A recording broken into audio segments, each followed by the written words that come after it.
Hello and welcome to Political Breakdown, a show that normally has guests, but everyone's in self-isolation, so no guests.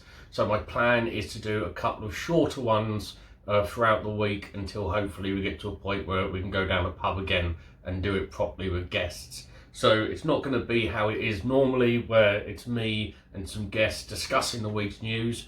These shorter ones are just going to be me going through some of the pieces of news and talking about them briefly, frankly. I'm not looking for this to be long time. I don't like looking at myself in the camera, which is currently what I'm having to do. So we have to start with the coronavirus. Hopefully everyone's staying safe, self-isolating, and killing anyone that's stockpiling and using their body for food and sustenance as they fucking deserve. We'll start with the annoying bits of the coronavirus. The absolute idiots that we've got surrounding us, hopefully heading towards what is the inevitable decline of civilization. First, we've got a popular guru over in India whose name is Baba Radev, and he said that he has found a alternative medicine remedy. Now he's quite well known over in India, and he's the type of person with a lot of bullshit that people do tend to listen to. Now, all alternative medicine, of course, is bollocks. If you do believe in it, do enough homeopathy for you to fucking drown. That's really enough of that bit. Listen to science, that's what we're here for, not for the rest of the shit. Over with the Amazon, another delightful person that we love, this Jeff Bezos. He has offered unpaid time off for workers and have also offered 2 weeks paid sick leave if you manage to become test positive for the coronavirus. Now, what's interesting with these billionaires is we love them when they give money. So we've got Musk, Bezos, even Bill Gates, all of these people, and they go every couple of months, like Jeff Bezos will go, I'm going to give 90 million to this, and everyone's like, this is amazing. But if they paid their fucking taxes, then we wouldn't need charity. Charity in itself shows a society screwed, because once we're there with charity and going along going, well, we need to help these people for our own fucking pockets, instead of having a society that looks after the lowest people, then it would be better. But we don't have that, so we're there sucking the cock. I suggest that maybe if all these billionaires, what they want to do in the end is actually own the world, really, isn't it? Every billionaire secretly wants to be a supervillain, and they've got the resources to do it. So maybe let's have a game where it's kind of like Britain's Got Talent or something like that, where all the billionaires come on and they try to do their very best ideas to save the world. If they manage it and we all phone in, we all decide who wins, let them keep the fucking world. Let's be honest, we're not doing anything with it. A billionaire may do something better. Or, if not, let's hunt billionaires and squeeze them for all of their money until such a point that we realise that billionaires, not needed, not wanted, shouldn't be. Right, now the main point of the coronavirus, we've got one more knobby thing before we go on to the big issue. Private health firms are selling the corona's testing kits for up to £295 each. Now, what they've done is they've added upwards of 50% increase on their prices for the coronavirus. This is very much supply and demand for capitalism in like steroids, because capitalism shouldn't be where we're seeing at the moment. I don't agree with capitalism that much, but if we look at like the capitalism in like the 1950s, the 1960s even, was nothing comparative to where we are now. The capitalism that we're on now is some type of steroid-induced anger, just aggression going on. Well, I have to be 3,000 times as much as them. Let's see if we can't get children to make shoes, and let's hope to God that if we get a pandemic that we've got at the moment, that people still go out to work, even though it's not safe for them to go out to work, and we should crush them all. It's the same reason why the government's bill that they've just brought out, the budget, the budget that they've done with like 330 billion sounded lovely, but it was all for business, everything for business. We'll look after this for business, we'll look after this for business. And there was nothing, absolutely nothing there for the self-employed, renters, things like this. A lot of people are not able to live. We've got over 50% who are going to be working on just a month's wage. I know from myself, if I don't get paid for them, I'm fucked, I'm done. There's nothing to afford, there's no savings. Tons of people in this country have less than £100 in their savings. This is what the government need to do. It's all lovely for them to put up money for businesses to try to keep them going, to be able to pay staff. That's great. But maybe in this idea, we look more of a people's quantitative easing, whereas instead of just chucking money out, we chuck the money to the people. People go out and spend more, make the economy work in that way, try to actually spend out of it. Because if we look at doing where we did for our previous, back in 08, and look to go for an austerity again, we won't have a country left. We'll have to literally start selling parts of the country. And I mean, see if we can't sell the Angel of the North to Russia or something for some fucking money. That's what we'll have to do. See if Saudi Arabia are willing to buy Scotland. That's that. But with regards to the coronavirus, it's coronavirus bill. That's going to be the important thing to look out for. I know people are worried. I know people are scared.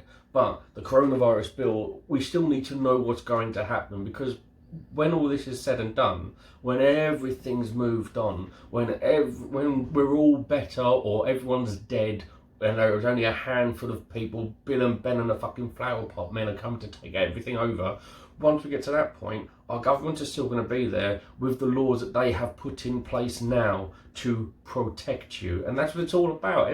Every time that, be it a terrorism, be it a pandemic, be it everything, every time that a government uses something, rightly or wrongly, to put in law for us for this moment, we have to remember that they've done it so that they actually take it away. Now, with this coronavirus bill, oh God, it's emergency legislation, and it's going to last for 2 years. Now, first off, 2 years, too long. Emergency legislation shouldn't last for 2 years. Let's say this does go on for a year. Say that we have all these problems for a year. That still means another year of this legislation that they've put in. And they could have done like a month rolling. We're still going to have a government working. They're still going to be able to vote on things. Or even like a 6 month rolling, something like that would be more useful than saying this is 2 years. Why have they done that? Now, a lot of the stuff they've put in can be argued for. You can say, well, this is very useful, this is what's going to need it. At the moment, we do not have all of the information, because I've just said, well, this is what's going to be in it. We haven't got the minute detail that we would want. We'll probably see it in a couple of weeks. They're looking to bring this out by the end of the month. They're really moving quickly on this, as you would expect. And as I say, a lot of it is needed. The question comes is whether or not you actually trust the government.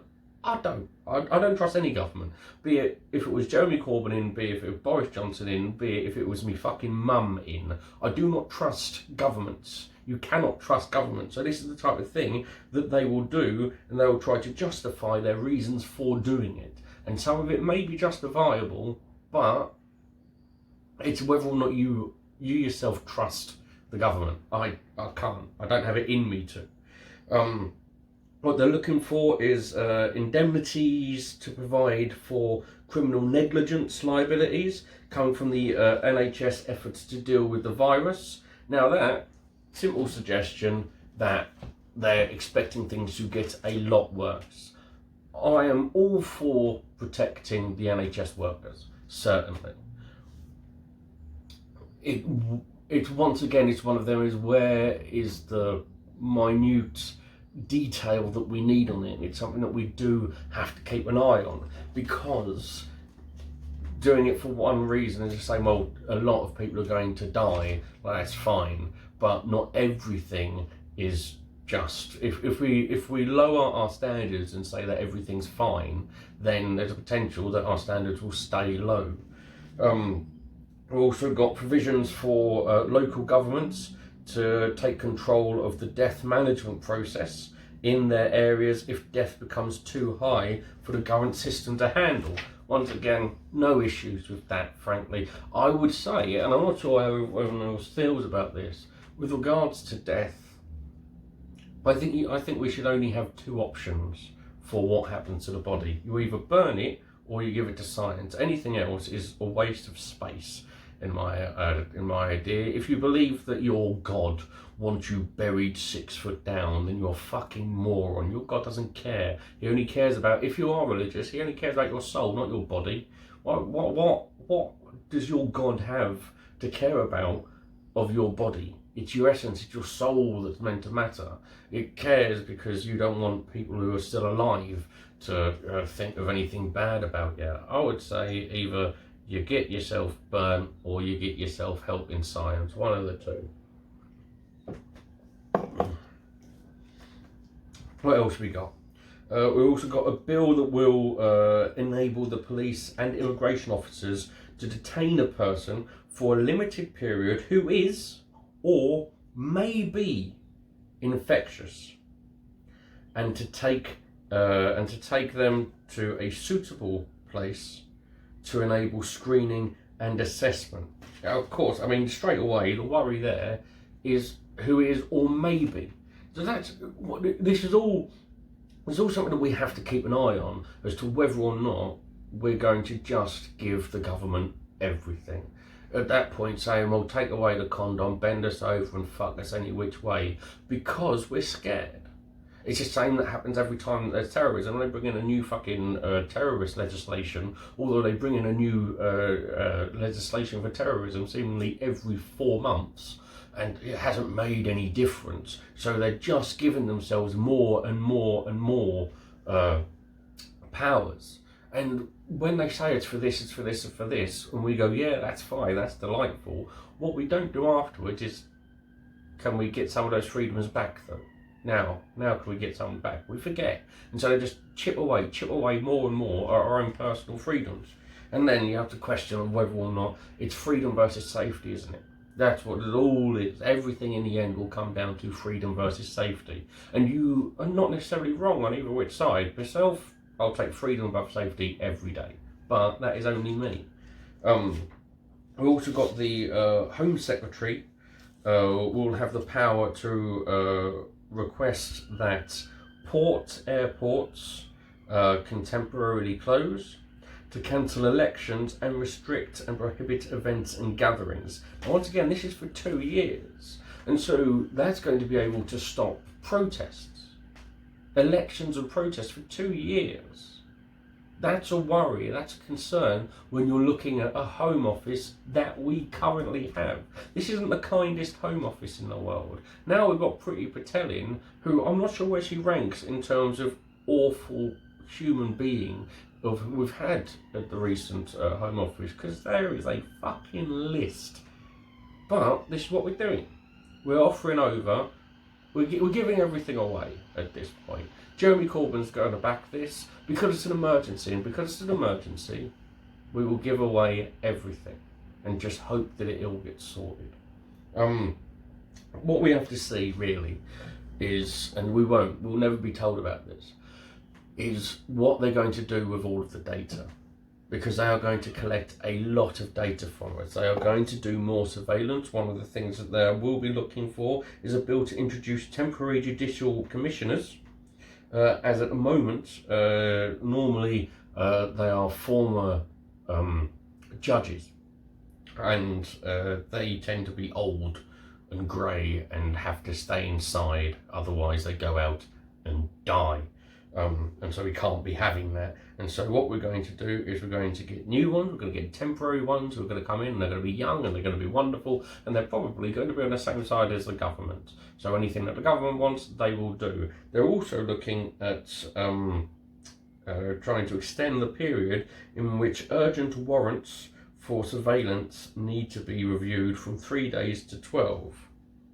So we're going to be seeing the government potentially doing more surveillance. And with all the data and with everything, because don't forget, GDPR doesn't really go into public safety. public safety is different to GDPR, so even that protection isn't going to fucking be there. I just don't trust this government, and I don't know why anyone should. Now, that's really all the stuff on the coronavirus I ever wanted to talk about. We all know what we should and should not be doing. If you're going out and getting yourself 1,000 toilet rolls, then there's something fundamentally wrong with you and you're not a good person. If you're out there looking to help people, delightful, well done. We're going to get to a point where, even when all of this is done, are we even going to be able to go out anyway, frankly? Because we're not going to have any pubs or anything left at this point, are we? We could potentially like Deliveroo pubs or something, but then you've got costs of like £2.50 per pint. Already expensive enough in London. I'm not going to pay £8 per pint just to keep a fucking pub open. Other parts of news. The final bits, I think, were we've got the Royal Navy has allowed 2 sailors to remain without being disciplined, despite being named as members of Generation Identity. Generation Identity, far-right group. They're one of the ones with the old, Great Replacement ideology. The Great Replacement ideology is the ideology that white people are running out or something. They're being replaced by other people. Even in this time, in this pandemic and everything else, we can't forget that there's still racism everywhere. The coronavirus, prime example to show that the racism is still alive and well. This is why people like Nigel Farage and things getting attention from racism, allowing these awful ideas to go along. Oh, it's a Chinese virus. Fuck off, mate. It's not. It's a coronavirus. That's what it's called. Stop fucking blaming the Chinese for everything of your fucking problems. It's not right. Their government, awful. The people, fine. The same with a lot of places. We've also got ministers have been told that they can no longer say that there has been no successful examples of Russian disinformation affecting UK elections. This was after the apparent hacking of the NHS dossier, which was leaked to the Labour Party during the last election. What is interesting about this is a number of things. Firstly, this is what has been turned over. Don't forget, we still haven't got the Russia report out yet, the one that's meant to show nothing. But because now that the opposition have had a hand in it, Labour got something from this. Now they're saying that there has actually been something. Don't necessarily trust it. I think the Russians probably did go to the NHS and hack that. I do believe that Labour got hold of it and said it. I don't think any of that was right. I do think that the Tories have also got some stuff from Russia in the past, but that's all speculation. And finally, final piece of news is that Amazon have banned the sale of most versions of Mein Kampf. So that's how we're going to end. They've banned both versions of Mein Kampf. I assume the versions that they haven't banned are sparkly ones or limited edition signed copies from the cunt himself. This is after decades of campaigning from Holocaust survivors. The reason it took that long, I will never know. Because the interesting argument with Mein Kampf and all of this is when people say, oh, students need to learn about this. Like, they can learn it without reading it. You don't need to read Mein Kampf to understand Hitler. That's not how it works. You know, it's ridiculous. You don't need to read Alex Ferguson's biography to understand Alex Ferguson. You can watch what the actions were. It's what we do with far right with Nazis, with bigots and racists and xenophobes. Is we love to just go along and say, well, but what do they really mean when they're doing this? Well, we don't allow ourselves to just go, well, maybe they're just cunts. People are just cunts. Then they don't have to be good people. They don't have to be thought process behind it. And you go, actually, you know, it's quite interesting. They made some valid points. Sometimes they're just wrong. Well, hopefully this hasn't been terrible for you all.